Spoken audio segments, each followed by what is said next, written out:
Hi friend, चलिए start करते हैं। और क्या स्टार्ट करने वाले हैं अभी देखिए, हम स्टार्ट करने वाले हैं संकल्प सीरीज का पार्ट नंबर 4। ठीक है, ऑलरेडी 3 पार्ट हो चुके हैं।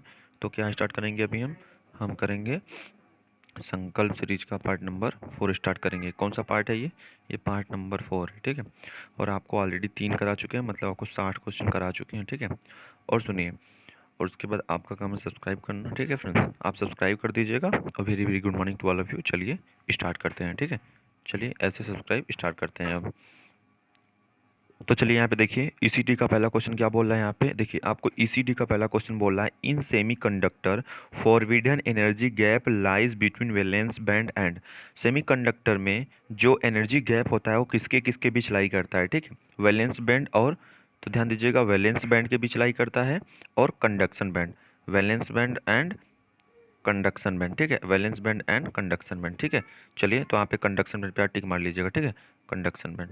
चलिए आगे बढ़ते हैं। देखिए, डोप्ड सेमीकंडक्टर या आल्सो कॉल्ड, तो देखिए जो डोप्ड सेमीकंडक्टर होता है, मतलब इसमें इम्प्योरिटी मिलाई जाती हैं, उसको हम एक्सट्रिंसिक सेमीकंडक्टर कहते हैं। क्या कहते हैं? Extrinsic semiconductor, extrinsic semiconductor. ठीक है, और इंट्रिंसिक सेमीकंडक्टर प्योर फॉर्म होता है।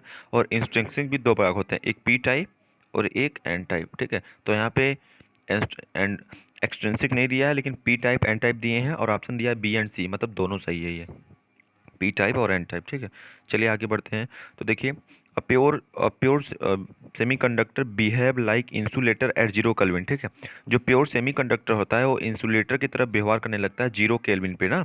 0 केल्विन पे मतलब -273.14 डिग्री सेल, सॉरी, इतना वैल्यू होता है इसका। 0 केल्विन का वैल्यू इतना होता है। ठीक है, तो आप इतना ध्यान दीजिए कि कब, मतलब क्यों करता है, तो इसीलिए करता है क्योंकि जब ये 0 केल्विन पहुंच जाता है ना, तो इसमें फ्री इलेक्ट्रॉन नहीं होते हैं।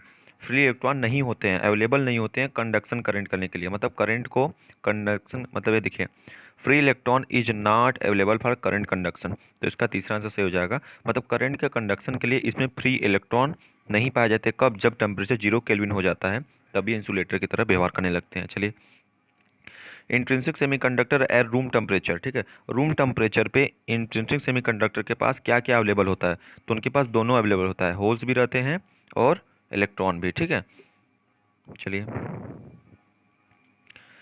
इंट्रिंसिक सेमीकंडक्टर आर, तो इसमें से बताइए इंट्रिंसिक सेमीकंडक्टर कौन है। तो हमें अभी मैंने बताया, intrinsic semiconductor purest form of semiconductor होता है। ठीक है, प्योरेस्ट फॉर्म कौन सा होता है? ये प्योरेस्ट फॉर्म होता है। ठीक है, तो ये प्योरेस्ट फॉर्म ऑफ सेमीकंडक्टर। चलिए 5 क्वेश्चन हो गए। ई का स्टार्ट करते हैं। Which are the following is most conductive metal, तो मोस्ट कंडक्टिव मेटल इन चारों में से एजी है। एजी मतलब सिल्वर। ठीक है, चलिए आगे बढ़ते हैं। देखिए, सेकंड क्वेश्चन क्या बोल रहा है, a material that have zero resistance, तो जो सुपर कंडक्टर होते हैं, जो सुपर कंडक्टर होते हैं उन्हीं का जो रेजिस्टेंस होता है वो जीरो होता है। ठीक है, उन्हीं का जो आर रहता है जीरो रहता है, और जो कंडक्टिविटी होती है के होती है वो इनफाइनाइट होती है। ठीक है, चलिए आगे बढ़ते हैं।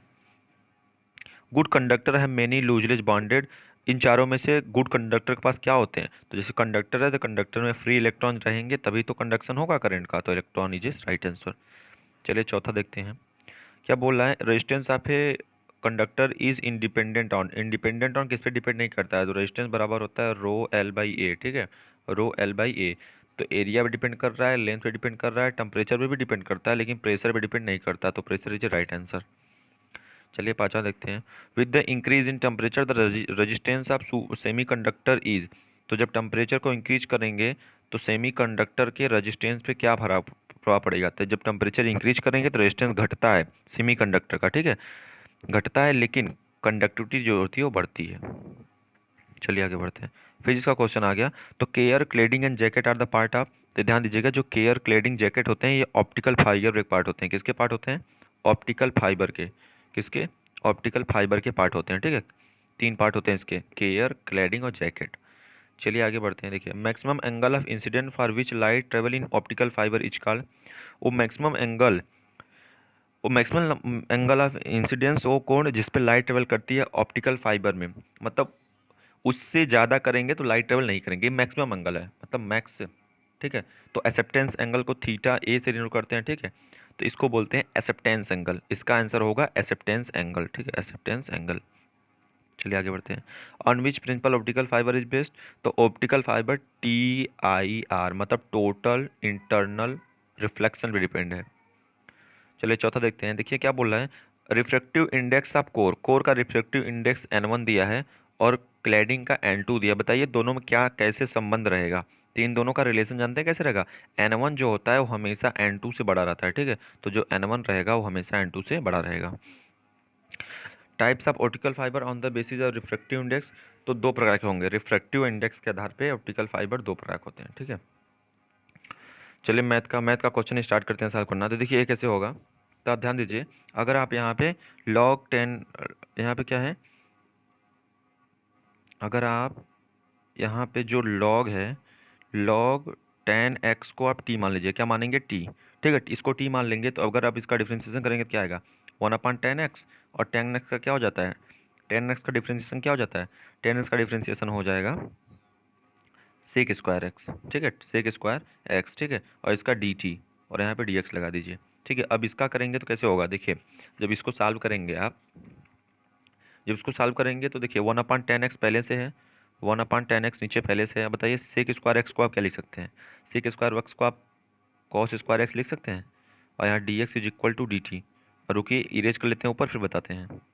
तो देखिए यहाँ पे देखिए 1/10x और 1/cos स्क्वायर एक्स। तो 10x को क्या लिख सकते हैं, 10x को लिख सकते हैं ऐसे कि नहीं, नीचे साइन रहेगा, sine x upon sign 10x को sine x upon cos x लिख सकते हैं। तो cos x ऊपर चला जाएगा तो क्या हो जाएगा, cos x अपन साइन एक्स। और इधर क्या है, 1/cos स्क्वायर एक्स है ही। और यहाँ पे D X is equal to D T. और ध्यान दीजिए एक बार, यहाँ से cos x, एक cos x टूटेगा तो नीचे क्या बच गया, नीचे बच रहा है आपका साइन एक्स cos x, ये बच रहा है साइन एक्स cos x। और यहाँ पे D X is equal to D T. तो देखिए जो क्वेश्चन में नीचे था साइन एक्स cos x वही मिल गया यहाँ पे। तो डी एक्स अपान साइन एक्स cos x को डी टी पुट कर देंगे। क्या पुट करेंगे, डी टी। तो देखिए यहाँ पे अब आपका क्वेश्चन सरल हो गया। देखिए आप log 10x को क्या माने थे, टी माने थे, तो यहाँ टी लिख दीजिए, ठीक है। और यहाँ देखिए डी एक्स अपान साइन एक्स cos x की वैल्यू कितनी आ गई थी, डी टी आ गई, तो डी टी पुट कर दीजिए। तो इस पूरे वैल्यू कितनी आ जाएगी, इंटीग्रेट करेंगे t²/2 प्लस सी। और टी किसको माने थे, log 10x को, तो log 10x/2 और इसका whole square plus C answer आएगा, ठीक है। ठीक है, क्लियर, ठीक है। और ध्यान दीजिएगा ये कि ये जो स्क्वायर है केवल इसका है, टू का नहीं है। तो क्या हो जाएगा इसका, 1/2 log 10x का स्क्वायर प्लस सी, ठीक है। चलिए आगे बढ़ते हैं। देखिए sec square X plus cosec square X, इसको कैसे फाइंड करेंगे। देखिए ये भी आसान है, इसको करने की कोशिश करिए आप लोग। देखिए पहले आप सेक स्क्वायर एक्स को तोड़ दीजिए। सेक स्क्वायर एक्स तोड़ेंगे तो 1/cos स्क्वायर एक्स आएगा। और अगर कॉसेक स्क्वायर एक्स तोड़ेंगे तो 1/sin स्क्वायर एक्स आएगा। ये तोड़ने का प्रोसेस हो गया। सुनिए अब क्या करेंगे, अब इसको रेसिप्रोकल करके एलसीएम ले लीजिए। तो क्या हो जाएगा, sign square x, sine square x, ठीक है। और एक मिनट, देखिए यहाँ पे फ्रेंड्स ये जो नो एक है और एलसीएम लेंगे, ये मल्टीप्लाई में एलसीएम है, ठीक है। और तो ये दोनों क्या हो जाएगा, तो अगर आप एक को साइन स्क्वायर एक्स और कॉस स्क्वायर लिख लें तो कोई दिक्कत है, एक को sign square x cos square लिख लेते हैं। तो एक को लिख लेंगे क्योंकि एक sine x square X plus cos square x की वैल्यू 1 होती है, तो इसको लिख लीजिए। और यहाँ पे क्या बचा, cos square x into sine square x, ये बच गया आपका, ठीक है। अब कैसे सॉल्व करेंगे, अब देखिए अब अब इसको क्या करेंगे, देखिए अब इसको अलग अलग कर देंगे। जब अलग अलग करेंगे तो देखिए अलग अलग करेंगे तो क्या कितना आ जाएगा, देखिए मैं बता रहा हूँ।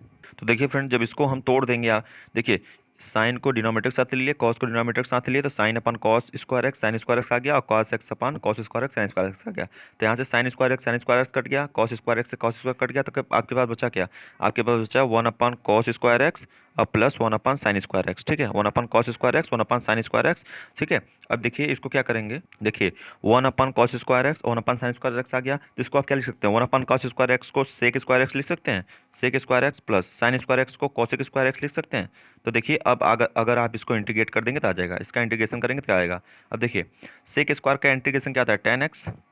और cot square cosec square x का कितना आता है, माइनस कॉट एक्स और प्लस सी, ठीक है। यही आंसर आएगा 10x minus cot x plus C, तो इसका आंसर हो जाएगा 10x minus cot x plus C, ठीक है। चलिए ये देखते हैं। तो देखिए इसमें सीधा क्वेश्चन पूछा है, इसमें पूछा है कि 1/1 plus x square D x को हम क्या लिख सकते हैं। तो आपको अगर फार्मूला डायरेक्ट याद होगा तो देखिए tan इनवर्स एक्स का फार्मूला होता है 1/1 प्लस एक्स स्क्वायर, ठीक है। तो इसका tan inverse X plus C answer हो जाएगा।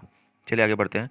देखिए एक्स क्यूब, ये क्या है, एक्स क्यूब -1/x², इसको तोड़ दीजिए आपस में, क्या हो जाएगा, एक्स क्यूब अपान एक्स स्क्वायर -1/x², ठीक है। इसको तोड़ दिए हम ना, तो देखिए अब यहाँ से एक एक कट जाएगा, ये ऊपर जाएगा तो क्या हो जाएगा, यहाँ पे केवल x बचा है, यहाँ पे केवल अब x बचा, तो इसका क्या हो जाएगा x² by 2, और ये ऊपर जाएगा, ये ऊपर जाएगा तो यहाँ x-2 हो जाएगा ना। अब इसका इंटीग्रेशन करेंगे तो क्या हो जाएगा, इसका इंटीग्रेशन करेंगे तो x-1 और नीचे डिनोमिनेटर में 1 आएगा, ये -1 ये -1 प्लस हो जाएगा, तो इसका क्या हो जाएगा, इसका हो जाएगा x² by 2, और माइनस माइनस वहाँ प्लस हो जाएगा, ये 1/x नीचे चला जाएगा और plus c, x² by 2 1/x plus c answer हो जाएगा।